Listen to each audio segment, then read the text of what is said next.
जल्दी भद्रा के बोला ले तुम्हें विक्रम रिकॉर्डिंग स्टूडियो हरदच्चो।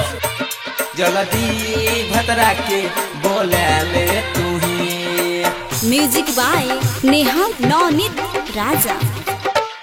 सैया से कह देगे घर चले तो कोरोना के हाल गे मचल छै कन। सैया से कह देगे घर चले तो कोरोना के गे हाला मचल छै गे। कोरोना के गे हाला मचल छै। जल्दी सैया के बोला ले तू ही गे। जल्दी भद्रा के बोला ले तू ही। जल्दी भद्रा के बोला ले तू ही। जल्दी भद्रा के बोला ले तू ही। म्यूजिक बाय नेहा नवनीत राजा।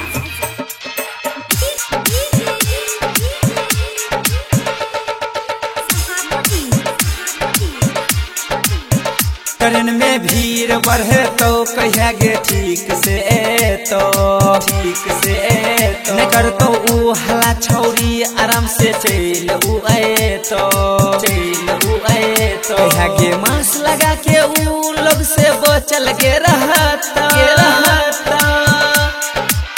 ओकरा लिए तू गोरी से जिया सजई है। कोरोना के फायदा गे पूरा उठई है। ओकरा लिए तू गोरी से जिया सजई है। साबुन से हाथों के खूब धोई है गे। साबुन से हाथों के तू खूब धोई है। जल्दी सैया के बोला ले गोरी गे। कोरोना के हाला मचल छै गोरी।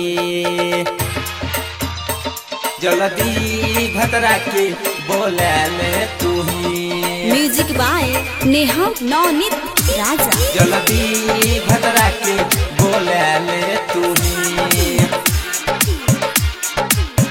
चलो किशोर लक्ष्मण के तू गे बात मनता गे। बात मनता गे राजा कहे छो बात तू मान लेता गे। मान लेता दीवाना दिल पागल छो गे बतिया मान लेता गे। मान लेता गे मोदी जी के बातों के ध्यान में रखल छो। चीनों के वायरस से बचल रहतो। मोदी जी के बातों पर अटल गे रहतो। चीनों के वायरस परेशान कैल कोगे। चीनों के वायरस परेशान कैल कोगे। जल्दी सैया के बोला ले छोड़ी गे। जल्दी सैया के बोला ले छोड़ी। Vikram recording studio हरदच्चो।